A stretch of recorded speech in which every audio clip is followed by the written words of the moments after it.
These are the rarest moments in NFL history. And first up, we've got Tyreek Hill's fumble recovery against the Chargers. Yeah, fumble recoveries aren't rare, but the way this one happened definitely is. Because he barely had to do anything except wait for the ball to come to him.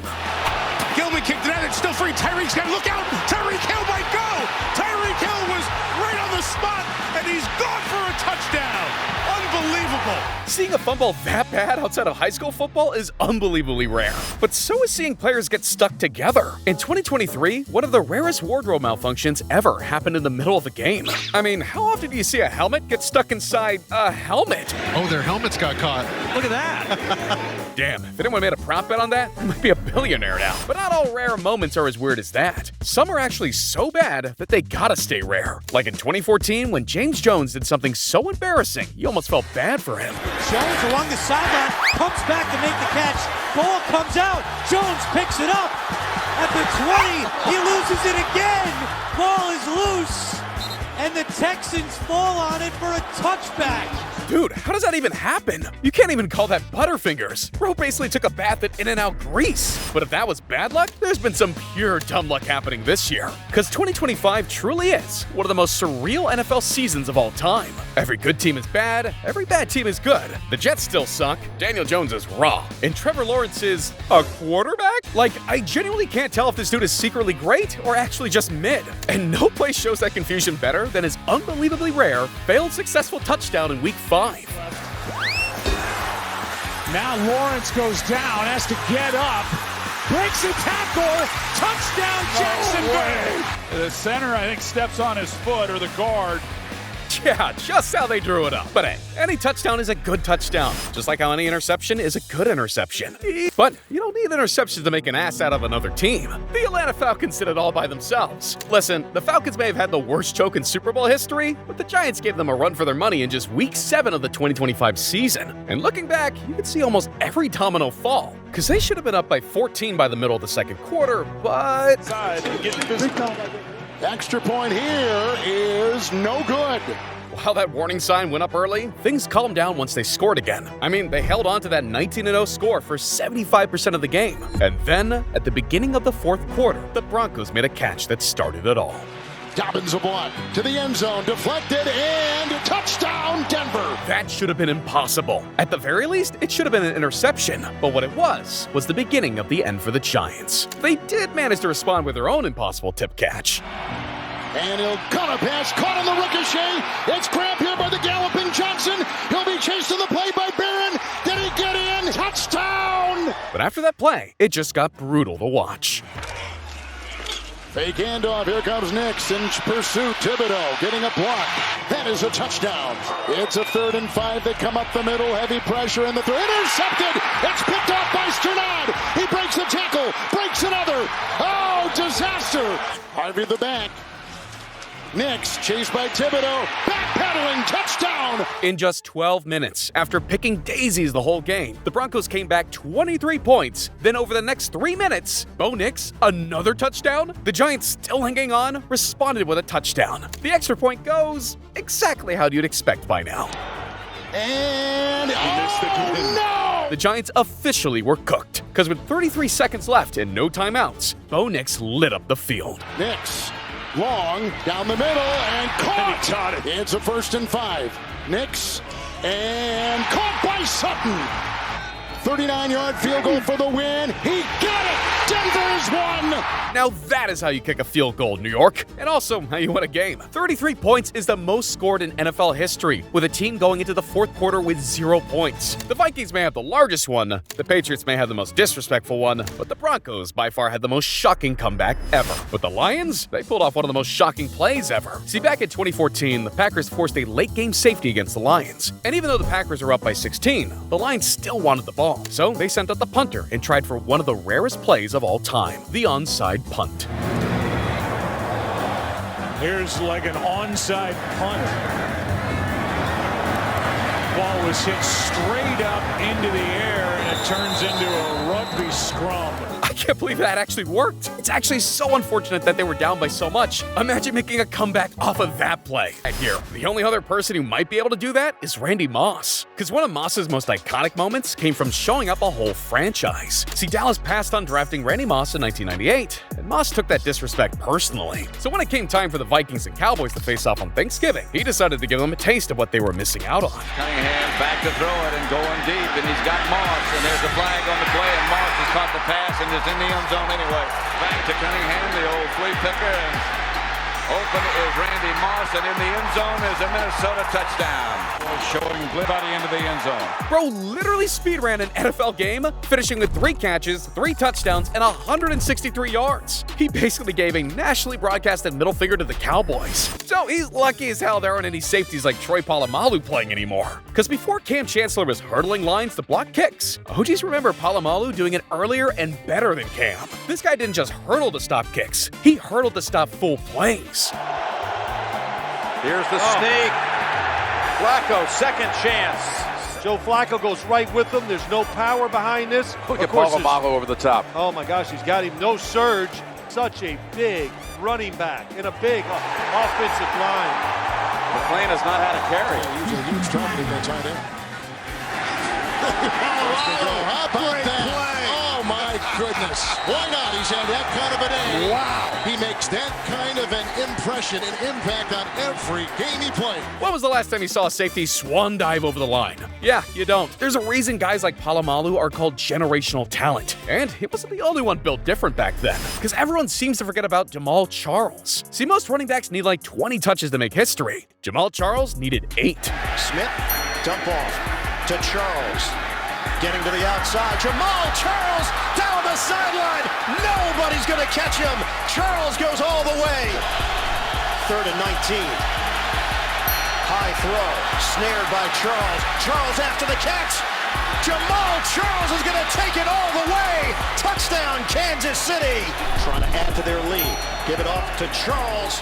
And he... Almost every time he touched the ball, he scored. Charles had Oakland's defense buffering on every play while he just casually floated downfield. By the end of the day, he averaged 24 yards per touch and walked out the field like he just finished a light jog. But Jamal Charles jogged so Alvin Kamara could sprint. Because in 2020, Alvin Kamara gave New Orleans the rarest Christmas gift ever: 6 rushing touchdowns.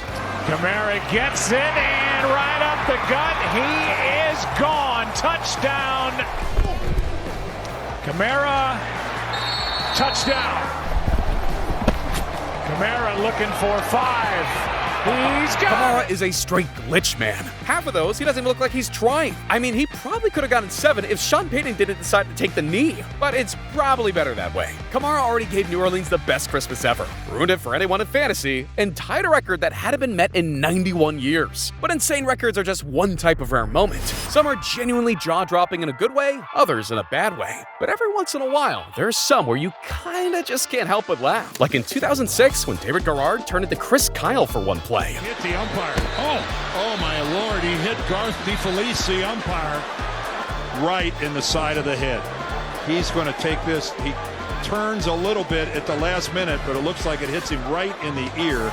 Listen, I hope the ref ended up all right, but next time, move, bro. But back in the 80s, they would have told the ref just to walk it off. Because before kids were getting paid $30 million to whine about late hits, there were guys that would play through anything. The great Larry Wilson played with 2 broken wrists. Jack Youngblood playing in the Super Bowl with a broken leg. Those guys were absolute animals. But the injury Ronnie Lott played through stands above them all, not just for pain, but for how incredibly rare it is. Ronnie Lott hurt his left hand on that play. The front of the finger was knocked off and the bone was broken. Ronnie Lott will not be back.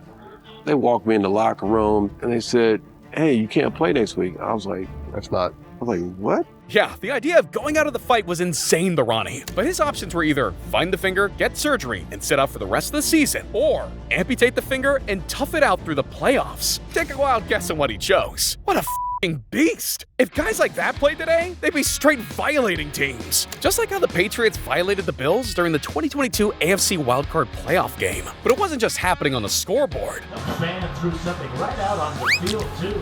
That was probably the most offensive penetration the Pats saw all night. It was at least more than they saw when they played Nick Foles' Eagles. But before he was dunking on the GOAT, Nick Foles was getting slept on. Because believe it or not, he got the rarest QB stat of all time. Thank God. Finally someone that's not Brady. See, during the 2013 Eagles season, Michael Vick went out on a hamstring injury in just week 5. And normally that would be a recipe for disaster. But not when Nick Foles is the backup. See, Foles took the reins and put up solid stats in week 6 and 7. But in week 8, bam, concussion out of play. The Eagles could not catch a break. And after going 4-12 in the previous season, they probably thought they were cooked. But when Foles came back in week 9, he came back with a vengeance. Pass end zone, touchdown Eagles.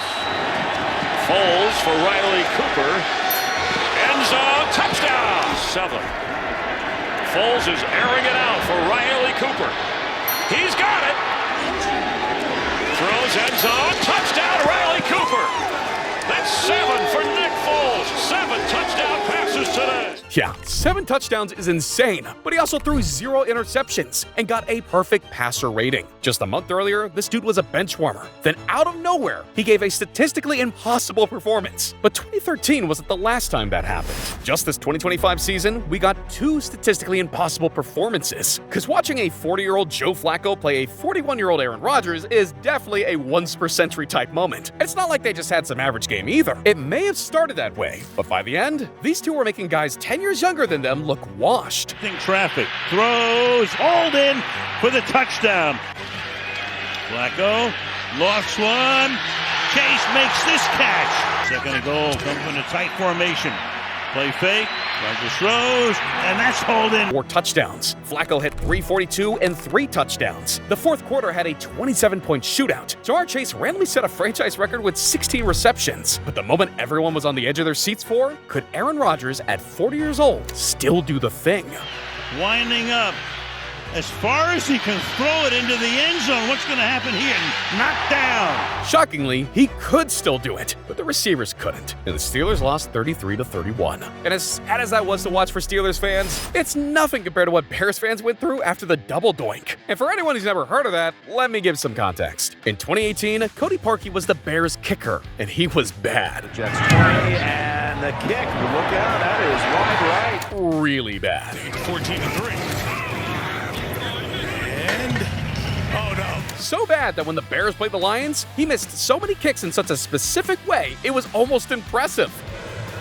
Cody Parkey hits the upright, and the extra point. That's 2 now, 41 yards away, and that, boy, he can hit those uprights, can he? Toward the upright. Unbelievable. Can you believe this? And while that performance is already incredibly rare, when it came to the playoffs that year, he outdid himself with a double doink, the worst, rarest kick of all time. And, he hits the upright again. That's impossible. Normally I'd feel bad, but he made $5 million off the worst performance of his life. But rare moments don't just happen from bad plays. Sometimes they're just from players making bad choices. Like that Giants tackle who got 4 penalties in 1 drive this year. And yeah, that is something you'd never see. But you know what's rarer than 4 penalties on 1 drive? 4 penalties on 1 play. There are 4 fouls on the play. That's why it took so long. Running into the kicker, number 34 of the receiving team. Holding, number 95 of the receiving team. Personal foul, number 34 of the receiving team. Personal foul, unnecessary roughness, number 57 of the kicking team. Listen, I'm not the biggest Seahawks fan, but that offsetting math might be one of the dumbest rules ever. But all the flags in the world couldn't stop Tyreek Hill's rare performance. I mean, they don't call him Cheetah for nothing. Aside from the fact he's gone 23 miles per hour in-game, or that he's hit over 1,200 yards for 60% of his career, those aren't even his craziest stats. Because in 2020, when the Chiefs played the Bucs, he hit 203 yards in the first quarter. That one-on-one coverage. 2nd and 2. Has to give to Hill. Look at him weaving around bodies, and he's spelled incomplete. And now you want a deep ball. Here it is. To Hill for the touchdown. He's just the third person in 30 years to do that, and there was still time to spare at the end of the quarter. But all the time in the world couldn't have saved the '99 Jets. Remember when the Panthers lost their kicker right before the game started? Well, compared to what happened to the Jets, the Panthers got off easy, because during the second quarter of the 1999 Jets-Patriots game, Jets QB Vinny Testaverde tore his Achilles. Now, aside from the fact that their star QB was out, the Jets were facing another problem. Who would step up? Bill Parcells had only activated 2 QBs that day, with a third as an emergency. And they were Vinny as QB1, Tom Tupa as QB2, and Rick Meyer as QB3. The only problem? Tupa was also their punter, and the rules stated that if an emergency QB was put in, the listed QB, Tupa, would no longer be allowed in the game. So that kinda put them in a pickle. Either have an actual QB play and lose the punter, or keep the punter but have him run your offense. Well, there's a reason this moment is in the video, because Parcells decided to play Tupa, and weirdly enough, he wasn't bad. Tupa has time, throws for the end zone, has a man, touchdown! Tupa over the middle, touchdown! That's easily the best punter performance you'll ever see in the NFL. I mean, they still lost the game because they're the Jets, but the odds a punter has to play QB again are basically zero. Same with the odds that we ever get a repeat of the events of Super Bowl 47, because during that game, the Ravens were demolishing San Francisco. Flacco, end zone bound, and he's got a touchdown! And after that 109-yarder, the Ravens' momentum was turned up to 11. The defense was firing on all cylinders. The Niners were seeing ghost. And then right as Baltimore was ready to delete SF from existence, half the Superdome just dies. Why's the clock stop?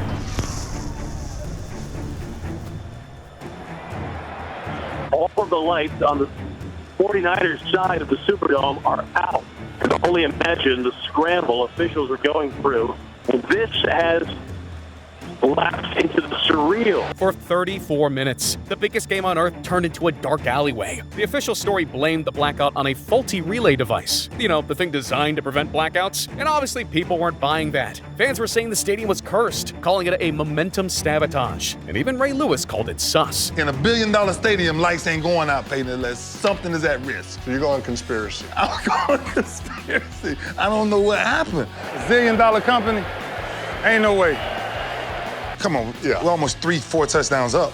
Guys, this is an executive decision.